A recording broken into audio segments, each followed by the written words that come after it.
आज के कहानी का नाम है रेलवे क्वार्टर की आखिरी रात।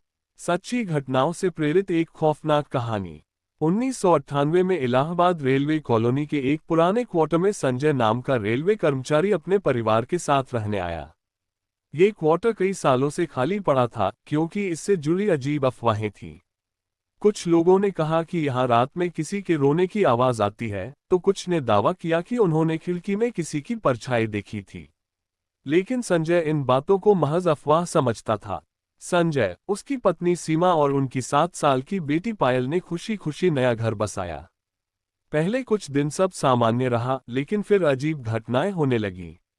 रात में बत्तियां अपने आप जल बुझ जाती, पायल के खिलौने खुद ब खुद इधर उधर बिखर जाते, और सबसे अजीब बात, हर सुबह पायल की किताबों में पेंसिल से कुछ अजीब लकीरें बनी होती, जैसे किसी बच्चे ने उन्हें खरोंच दिया हो। एक रात सीमा ने देखा कि पायल अपने कमरे में अकेले किसी से बात कर रही थी। उसने पूछा, बेटा तुम किससे बात कर रही हो? पायल ने मुस्कुराकर कहा, भैया से। वो रोज रात को आते हैं मेरे साथ खेलने। सीमा के रोंगटे खड़े हो गए। उन्होंने संजय को बताया, लेकिन उसने इसे बच्चों की कल्पना कहकर टाल दिया।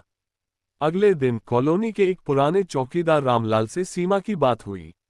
जब उसने पायल की बात बताई तो रामलाल का चेहरा डर से सफेद पड़ गया। मैडम, आपको ये क्वार्टर छोड़ देना चाहिए, उसने कांपते हुए कहा। सीमा ने जिद की तो रामलाल ने बताया कि 10 साल पहले इसी क्वार्टर में एक रेलवे अफसर का परिवार रहता था। उनकी 10 साल की बेटी साक्षी एक रात अचानक गायब हो गई। कई दिनों तक खोजबीन के बाद उसकी लाश रेलवे ट्रैक पर मिली थी, बुरी तरह कुचली हुई। लोग कहते हैं कि उसकी आत्मा अब भी इस घर में है। शायद वो किसी दोस्त की तलाश में है। सीमा घबरा गई और उसने तुरंत संजय से क्वार्टर छोड़ने की बात की, लेकिन वह नहीं माना। उसी रात करीब 2 बजे सीमा की नींद खुली और उसने देखा पायल अपने बिस्तर पर नहीं थी।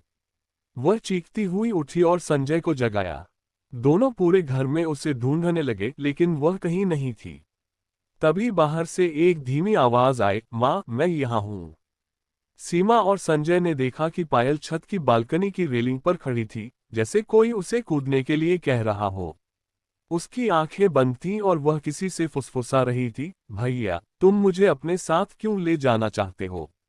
सीमा दौड़कर पायल की ओर भागी, लेकिन तभी एक ठंडी हवा का झोंका आया और बालकनी का दरवाजा अपने आप बंद हो गया। संजय ने पूरी ताकत से दरवाजा खोला और पायल को खींच लिया।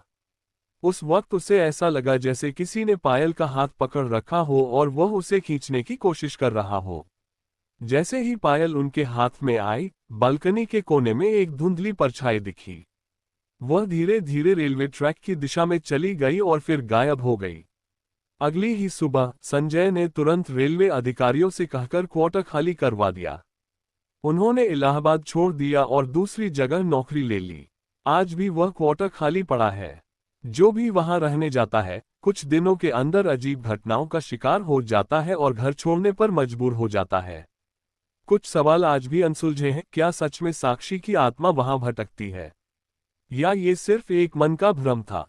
लेकिन जो कुछ भी हुआ, संजय और उसकी पत्नी कभी भूल नहीं पाए। क्या आप उस क्वार्टर में रात बिता सकते हैं? कमेंट में जरूर लिखना। धन्यवाद दोस्तों।